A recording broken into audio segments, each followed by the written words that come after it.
Training বন্ধ করতে হবে, ট্রেনিং। হ্যাঁ,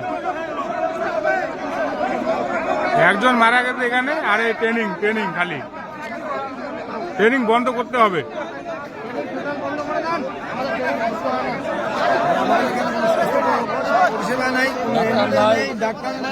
স্বাস্থ্য সেবা নাই, অ্যাম্বুলেন্স নাই, ডাক্তার নাই, মারা যাবে বারবার।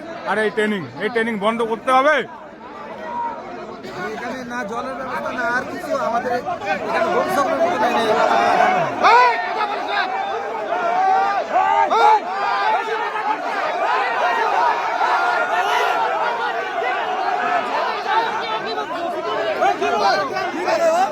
কি